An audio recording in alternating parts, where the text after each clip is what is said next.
Tetrapods यानी ये मछली जिसने कि पहली बार समुद्र से निकलकर जमीन पे रहने का फैसला किया।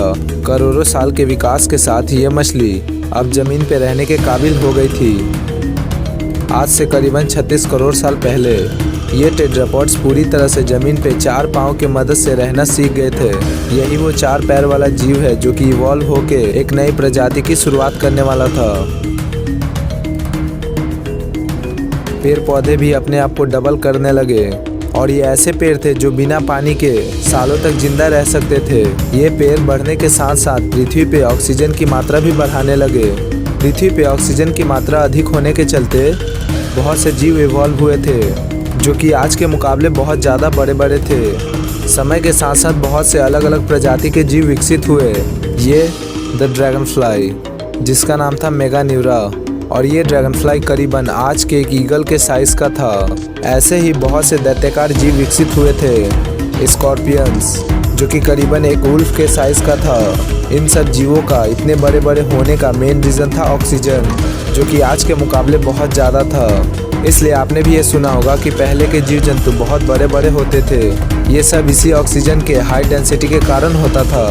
एक तरफ ये जीव अपने प्रजाति को बचाए रखने के लिए अपने आप को डबल कर रहे थे और साथ ही इसके उल्टा पृथ्वी का वातावरण भी बहुत तेजी से बदल रहा था। एक बार फिर ज्वालामुखी विस्फोट होना शुरू हो गए, जिससे फिर एक बार पृथ्वी का तापमान बढ़ने लगा और पृथ्वी के पेड़ पौधे अपने आप गिरने लगे और जमीन के अंदर दबने लगे। पूरी पृथ्वी पे अकाल पड़ गया था। इसके चलते पृथ्वी के कुल 95% जीवों की आबादी मारी गई और जो पेड़ पौधे जमीन के अंदर चले गए वो आने वाले समय में हमें कुछ खास कोयला देने वाला था। जो जीव बच गए वो जिंदा रहने के लिए कुछ भी खाना शुरू कर दिए और गर्मी से बचने के लिए जमीन को खोदकर उसके अंदर रहने लगे। अब धरती के यही 5% जीव आगे चल के एक नए इतिहास को रचने वाले थे। आज से करीबन 20 करोड़ साल पहले ज्वालामुखी विस्फोट से नए भूभाग बने जो आपस में मिलकर एक सुपर कॉन्टिनेंट का निर्माण किया, पेंजिया। एक बहुत बड़े अकाल के बाद पृथ्वी एक बार फिर नॉर्मल होने लगी। पृथ्वी पर फिर एक बार पेड़ पौधे उगने लगे और जो 5% जीव उस अकाल के समय बच गए थे वो भी अब विकसित हो गए थे। यहीं से एक नई प्रजाति का जन्म हुआ जिसके बारे में जानने के लिए हम आज भी बहुत उत्सुक रहते हैं। ये वही जीव है जो अब इस धरती पे राज करने वाला था, डायनासोर्स, जो कि रेप्टाइल्स यानी रेंगने वाले जीवों से इवॉल्व हुए थे, पर उसके मुकाबले ये बहुत बड़े थे। इन डायनासोर्स के भी अलग अलग प्रजातियाँ थी। कुछ डायनासोर मांसाहारी थे तो कुछ शाकाहारी, कुछ थोड़े शांत स्वभाव के थे तो कुछ हिंसक, कुछ बहुत तेज थे तो कुछ बहुत धीमा। करीबन 16.5 करोड़ सालों तक इन डायनासोर्स ने इस धरती पे राज किया। आज से करीबन 6.5 करोड़ साल पहले इस समय में पूरा पृथ्वी हरा भरा बन गया है। चारों तरफ पेड़ पौधे, समुद्र, ऑक्सीजन और साथ ही ये डायनासोर्स। मगर ये यहाँ अकेले नहीं थे, यहाँ एक और जीव भी था, मैमल्स, जो कि हमारे पूर्वज है, क्योंकि ये डायनासोर्स के तरह अंडे नहीं देते हैं और हम इंसान भी अंडे से नहीं आए हैं। इस तरह से हम भी एक मैमल्स है। मैमल्स जो कि बहुत छोटे छोटे थे और ये डायनासोर्स के डर से ज़मीन के अंदर रहते थे, पर इनकी यही खासियत इनके लिए एक वरदान साबित होने वाला था। पर अब कुछ ऐसा होने वाला था जिसके बाद सब कुछ बदल जाने वाला है।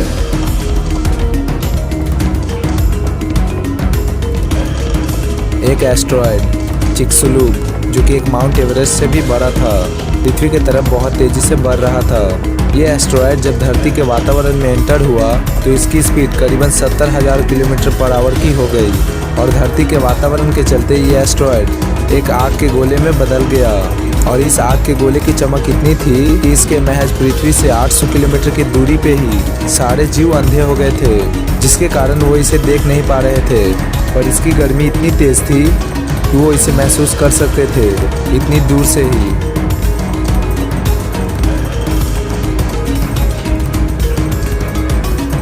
एक जोरदार धमाका हुआ और ये चिक्सुलुप एस्ट्रॉयड पृथ्वी से टकरा गया।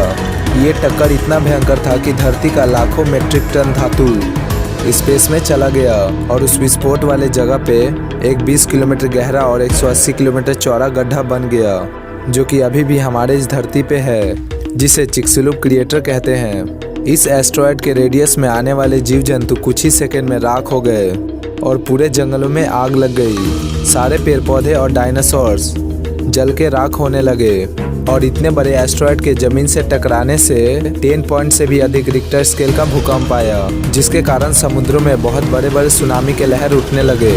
एक तरफ जमीन पे आग और एक तरफ पानी में सुनामी, जो सारे डायनासोर्स के खात्मे का कारण बना। पर अभी भी कुछ उड़ने वाले डायनासोर्स बच गए थे, पर इनके लिए भी कुछ बहुत भयंकर आने वाला था। विस्फोट के चलते जो पृथ्वी का लाखों मीट्रिक टन धूलकण और चट्टान स्पेस में चला गया था, कुछ मिनटों बाद ही वो भी आग के गोले बनकर धरती पे गिरने लगे, जिससे जो उड़ के बच गए थे वो भी अब इसके गिरने के चलते मरने लगे। पर अभी भी एक और समस्या आने वाला था। एक 20,000 किलोमीटर पर आवर की रफ्तार से धूल का तूफान तेजी से इनकी तरफ बढ़ रहा था। ये धूल के तूफान कई किलोमीटर तक मोटे थे, जिसके चलते पृथ्वी पे सूरज का तापमान नहीं पहुंच पा रहा था और कई सालों तक पृथ्वी पे सूरज का रोशनी नहीं पहुंच पाया था, जिससे पृथ्वी के सारे पेड़ पौधे मर चुके थे। इस समय तक अगर कोई डायनासोर बच भी गया होगा तो वो इतनी तेजी से हो रहे क्लाइमेट चेंज के चलते मर गया होगा। इस एपोक्लिप्स में धरती के करीबन 80% जीव मर गए, पर कुछ ऐसे जीव थे जो कि बच गए थे, जो कि जमीन के अंदर रहते थे या फिर समुद्र में। ये महाप्रलय डायनासोर्स को पूरी तरह से खत्म कर दिया, पर धरती पे अभी भी ऐसे प्रजाति थे जिनके लिए डायनासोर्स का अंत एक वरदान साबित हुआ। मैमल्स, ये जीव जमीन के अंदर रहते थे, इसके चलते ये उस प्रलय में बच गए और पृथ्वी के गर्मी से भी बचे रहे। ये जीव जिंदा रहने के लिए सब कुछ खाना शुरू कर दिया और अपने आप को जिंदा रखने की कोशिश करने लगे। पर दूसरी तरफ डायनासोर्स जो कि मारे गए, उनके शरीर जमीन में दफन होने लगे, जो कि हमें फ्यूचर में इनके हड्डी के फॉसिल्स के रूप में मिलने वाला था, जिसकी मदद से हम इन पे रिसर्च करने वाले हैं और डायनासोर्स के एग्जिस्टेंस के बारे में जानने वाले हैं। एक तरफ डायनासोर्स प्रजाति का अंत हुआ तो दूसरी तरफ एक नई प्रजाति इवॉल्व होने के लिए तैयार थी, आज से करीबन 4.7 करोड़ साल पहले। इस समय तक ये मैमल्स बहुत इवॉल्व हो चुके थे और ये एक चूहे से एक ऐसे आकार में इवॉल्व हो चुके थे जिनका आँख सिर के आगे के तरफ था और ये 4 पैरों पे चलते थे। पर ये ह्यूमंस जैसे नहीं थे, क्योंकि इन्हें अभी और इवॉल्व होना बाकी था। इस समय तक पृथ्वी का वातावरण लगभग आज के जैसा हो गया था और एक दिन लगभग 24 घंटों का होने लगा था। अब पृथ्वी ऐसा बन चुका था जिसे अब हम अपना घर कह सकते थे। धरती के टेक्टोनिक प्लेट में एक बार फिर हलचल होना शुरू हो गए और पृथ्वी के 2 बड़े बड़े द्वीप आपस में मिलने के लिए तैयार हो गए। ये है हमारा इंडिया, जो कि एशिया महाद्वीप के तरफ बहुत तेजी से बढ़ रहा है। इन दोनों द्वीपों के आपस में टकराने के चलते एक नए पर्वत श्रृंखला का निर्माण हुआ, हिमालय, जो कि आगे चल के बहुत से नदियों का निर्माण करने वाला था और इस दुनिया के आधे से ज़्यादा जनसंख्या का पानी का प्यास बुझाने वाला था और मीठे पानी का एक बहुत बड़ा स्रोत बनने वाला था। ये है माउंट एवरेस्ट, जो कि दुनिया की सबसे ऊंची चोटी है और ये इस हिमालय की शान बनने वाला था। आज से करीबन 2 करोड़ साल पहले ये है हमारा अर्थ, हमारा घर। इस समय के हर एक कॉन्टिनेंट और ओशंस को हम लगभग पहचानते हैं। अब लगभग हर एक देशों का निर्माण हो गया था, बस कमी थी तो उसमें रहने वाले मनुष्य की। आज से करीबन 40 लाख साल पहले अफ्रीका के पूर्वी इलाके के तरफ एक नए पर्वत श्रृंखला का निर्माण हुआ, जिसका नाम था ईस्ट अफ्रीकन रिफ्ट वैली, जो कि 7000 किलोमीटर में फैला हुआ है। और यहाँ इसी जंगलों में रहते हैं एप्स, जो कि इस जंगल के पेड़ों पे रहते थे, क्योंकि उन्हें पेड़ों पे खाने की कोई कमी नहीं होती थी। ये यहाँ आराम से रहते थे, पर इनका ये आराम कुछ ही समय में छीनने वाला था। इस पर्वतों के चलते इस जंगल में मौसमी हवाएं नहीं पहुँच पा रही थी, जिससे यहाँ बारिश होना भी बंद हो गया था। बिना पानी के कोई भी पेड़ इतने दिनों तक हरा भरा नहीं रह सकता है, इसलिए ये जंगल भी पानी के बिना सूखने लगा और इन एप्स की खाने की समस्या शुरू होने लगी, जिसके चलते इन्होंने पेड़ों से उतरकर खाना खोजने का फैसला किया।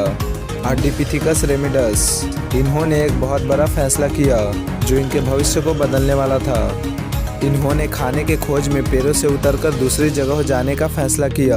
कई सालों के विकास के साथ इन्होंने 2 पैरों पर चलना सीख लिया इससे कम एनर्जी में ये ज़्यादा दूर जा सकते थे और साथ ही साथ ये चलते हुए भी खा सकते थे, जो इनके लिए एक बहुत बड़ी अचीवमेंट थी। आज से करीबन 23 लाख साल पहले ये है होमो हेबिलिस। इनका दिमाग अब एक संतरे के आकार से बढ़कर बड़ा हो गया था और ये और बुद्धिमान हो गए थे। ये होमो हेबिलिस पत्थरों के हथियार बनाकर शिकार करना सीख लिए थे। पत्थरों के इस्तेमाल से इनकी उंगलियां और मजबूत होती गई, जिससे ये पत्थर के हथियार का और अच्छे से इस्तेमाल करने के लायक बन गए। समय के साथ साथ ये और इवॉल्व होते गए। आज से करीबन 15 लाख साल पहले ये है होमो इरेक्टस। ये लोग अब समूह में शिकार करना और समूह में रहना सीखने लगे। ये लोग पहले से और ज़्यादा बुद्धिमान और चालाक हो गए थे। समय के साथ साथ इन्होंने आग को जलाना सीख लिया। आग की खोज हमारे लिए बहुत बड़ी खोज थी और हमारे पूर्वजों के लिए भी। ये आग इन्हें दूसरे खतरनाक जीवों से बचाती थी और अंधेरे में देखने में मदद करती थी। और ये लोग ऐसे ही बहुत से उपयोग इस आग का करने लगे। ये लोग अब समूह में रहने लगे, जिससे ये सुरक्षित महसूस करते थे। और अब इस आग का उपयोग ये लोग जानवरों का मांस पकाकर खाने में करने लगे, जिससे अब खाने को कम चबाना पड़ता था। खाने को चबाने में कम एनर्जी खर्च होने लगा और अब वो एनर्जी उनके ब्रेन के डेवलपमेंट में खर्च होने लगा और उनका दिमाग धीरे धीरे और बड़ा होने लगा। और समय के साथ साथ ये और होशियार होते गए। इन्होंने अपने संदेशों को दूसरों तक पहुंचाने के लिए अलग अलग आवाज़ों का इस्तेमाल करने लगे और धीरे धीरे इन लोगों ने भाषा का निर्माण किया, जिससे ये अब अपने बात को दूसरों को बता सकते थे। एक इंसानी सभ्यता के लिए जो कुछ भी जरूरी था, इन लोगों ने उन सबको खोज लिया था। आज से करीबन 2 लाख साल पहले यह है होमो सेपियंस, यानी बुद्धिमान जीव। अब ये मानव पूरी धरती का सबसे बुद्धिमान जीव था। अब इसके पास खाने के लिए खाना, पकाने के लिए आग, शिकार करने के लिए औजार और सबसे मेन चीज, इनके पास भाषा था, जिससे ये एक दूसरे से बात कर सकते थे। ये होमो सेपियंस और इनका दिमाग और इवॉल्व होते गए।